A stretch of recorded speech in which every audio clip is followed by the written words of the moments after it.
ಸಂಕಲನಾತ್ಮಕ ಮೌಲ್ಯಮಾಪನ ಅಂದ್ರೆ ಕೆಲವು ಇಂಪಾರ್ಟೆಂಟ್ ಕ್ವಶನ್ಸ್ ಅನ್ನು ನೋಡೋಣ ಆಯ್ತಾ. ಇಲ್ಲಿ ಫಸ್ಟ್ ಕ್ವಶನ್ ಏನು ಕೊಟ್ಟಿದ್ದೀನಿ ಅಂತ ಹೇಳಿದ್ರೆ, ನಿಮಗೆ ಈ ಕೆಳಗಿನವುಗಳಲ್ಲಿ ಏನನ್ನು ಮಾಡ್ಬೇಕು ನಾವು, ಈ ಕೆಳಗಿನವುಗಳಲ್ಲಿ ಯಾವುದು ಅಭಾಗಲಬ್ಧ ಸಂಖ್ಯೆ ಅಂತ ನೋಡ್ಬೇಕು. ಹೇಳಿದ್ರೆ ಏನು ಮಕ್ಕಳೇ, ನಿಮ್ಗೆ ಗೊತ್ತಿರಬೇಕಲ್ಲ ಅಭಾಗಲಬ್ಧ ಸಂಖ್ಯೆ ಅಂತ ಹೇಳಿದ್ರೆ ಏನು.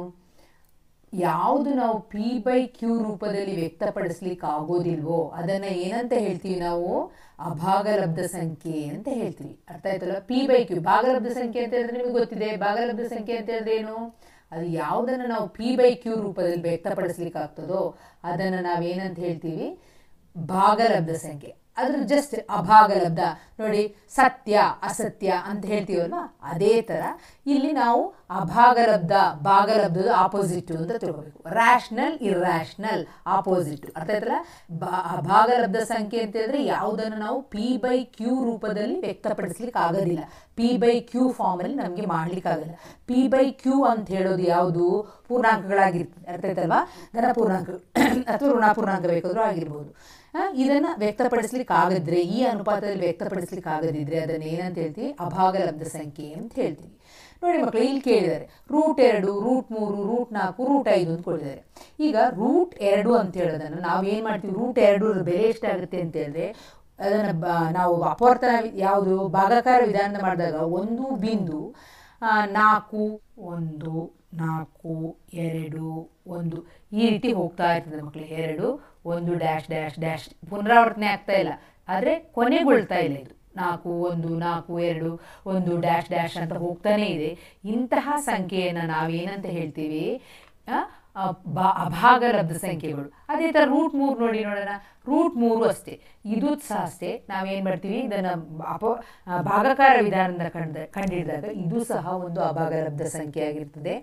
√5 ಸಹ ಒಂದು ಅಭಾಗಲಬ್ಧ ಸಂಖ್ಯೆ ಇದೆ. ಕೇಳಿರೋದು ಪ್ರಶ್ನೆ ನೋಡಿ ಮಕ್ಕಳೇ, ನಿಮ್ಮನ್ನು ಕನ್ಫ್ಯೂಸ್ ಮಾಡಲಿಕ್ಕೋಸ್ಕರ ಯಾವುದು ನೀವು ಒಂದೇ ಏನೋ ಕೋಣ ಮರಿ ಹಾಕಿದೆ ಅಂತ ಹೇಳಿದ ತಕ್ಷಣ ಮೇಡಮ್ ಎಲ್ಲಿ ಕಟ್ತೀರಾ ಮಕ್ಕಳೇ ಅಂತ ಕೇಳಿದ್ರೆ ನೀವೇನು ಹೇಳ್ಬಿಡ್ತೀರಾ, ಕೊಟ್ಟಿಗೆಯಲ್ಲಿ ಕಟ್ತೀವಿ ಅಂತ. ಹಾಗೆ ಯಾವಾಗಲೂ ಕ್ವಶನನ್ನು ಕರೆಕ್ಟಾಗಿ ಪರ್ಫೆಕ್ಟಾಗಿ ಓದಬೇಕು. ಏನಂತ ಕೇಳಿದ್ದಾರೆ, ಅಭಾಗಲಬ್ಧ ಸಂಖ್ಯೆ ಅಲ್ಲ.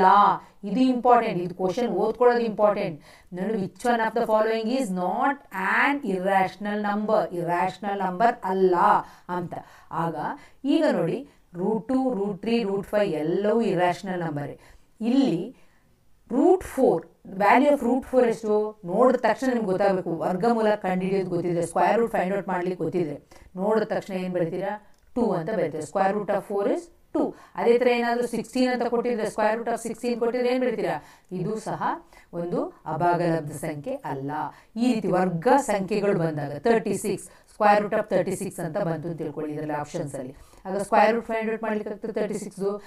ಈಗ ಓವರಾಲ್ ಇದನ್ನು ನೋಡಿದಾಗ ನಿಮಗೆ ಏನು ಅರ್ಥ ಆಗಬೇಕು ಅಂತ ಹೇಳಿದ್ರೆ, ಯಾವುದೆಲ್ಲ ಸ್ಕ್ವೇರ್ ನಂಬರ್ ಏನಾದರೂ ಇಲ್ಲಿ ಕೊಟ್ಟಿದ್ರೆ, ಅರ್ಥ ಆಯ್ತಲ್ವ, ಸ್ಕ್ವೇರ್ ನಂಬರ್ ಕೊಟ್ಟಿದ್ರೆ ನಮಗೆ ಸ್ಕ್ವೇರ್ ರೂಟ್ ಫೈಂಡ್ ಔಟ್ ಮಾಡಿದ್ರೆ 4 ಅಂತ ಬರಿಬೋದು. ಇದನ್ನು P/Q ಫಾರ್ಮಲ್ಲಿ ಬರಿಬೋದು. ಹೇಗೆ ಬರಿತೀಯ, 4/1 ಅಂತ ಬರೆದ್ರೆ ಅದು P/Q ರೂಪದಲ್ಲಿ ಇದೆಯಲ್ವಾ. ಅದಕ್ಕೆ ಇದನ್ನು ಏನಂತ ಹೇಳ್ತೀವಿ, √4. ಇದರ ಉತ್ತರ ಏನು, ಆನ್ಸರ್ ಬಂದು √4 ಅಂತ ಆನ್ಸರ್. ಅರ್ಥ ಆಯ್ತಲ್ಲ ಮಕ್ಕಳೇ, ಹೇಗೆ ಅಂತ ನಿಮ್ಗೆ ಗೊತ್ತಾಯಿತು. ಅದೇ ವೇಳೆ √4 ಬದಲಿಗೆ ಈ ರೀತಿ ಸ್ಕ್ವೇರ್ ನಂಬರ್ ಕೊಟ್ಟಿದೆ, ಸ್ಕ್ವೇರ್ ರೂಟ್ ಫೈಂಡ್ ಔಟ್ ಮಾಡ್ಲಿಕ್ಕೆ ಆಗುವಂಥದ್ದು, ಅಂದರೆ ವರ್ಗಮೂಲ ಕಂಡುಹಿಡಿಯಬಹುದಾದಂಥ ಸಂಖ್ಯೆಗಳು. ನೀವು ಯಾವಾಗಲೂ ಅಟ್ಲೀಸ್ಟ್ 1 ರಿಂದ 20 ತನಕ ಇರುವ ಎಲ್ಲ ವರ್ಗ ಸಂಖ್ಯೆಗಳನ್ನ ನೀವೇನು ಮಾಡಿರಬೇಕು, ಕಲ್ತಿರಬೇಕು, ಪರ್ಫೆಕ್ಟ್ ಆಗಿರಬೇಕು. ಯಾಕಂದರೆ ಇದು 8th ಸ್ಟ್ಯಾಂಡರ್ಡಿಂದಲೇ ಬಂದಿರೋದ್ರಿಂದ ನಿಮಗೆ 10th ಸ್ಟ್ಯಾಂಡರ್ಡ್ಗೂ ಅದು ಉಪಯೋಗ ಆಗುತ್ತೆ ಮಕ್ಕಳೇ. ಆದ್ದರಿಂದ ಇಷ್ಟನ್ನು ಕಲ್ತಿದ್ರೆ ನೀವು ಈಸಿಯಾಗಿ ಇದನ್ನು ಈ ಕ್ವಶನ್ಗೆ ಆನ್ಸರನ್ನು ಮಾಡ್ಬೋದು.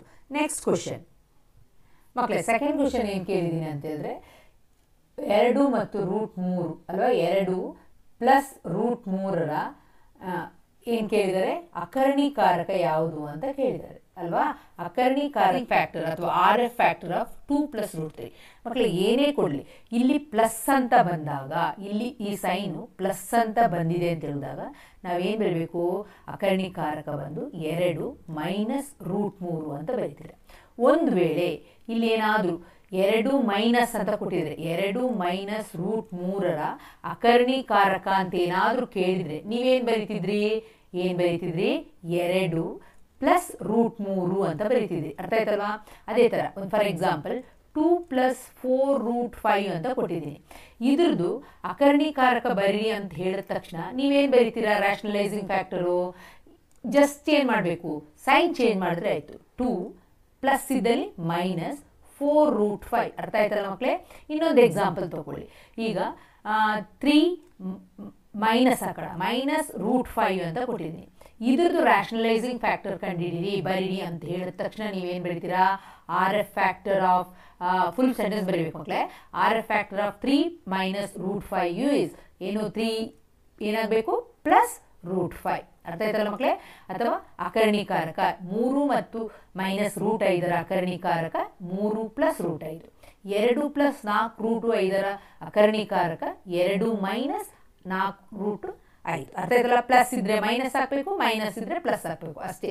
ಅರ್ಥ ಆಯಿತು ಅಂತ ತಿಳ್ಕೊಳ್ತೀನಿ.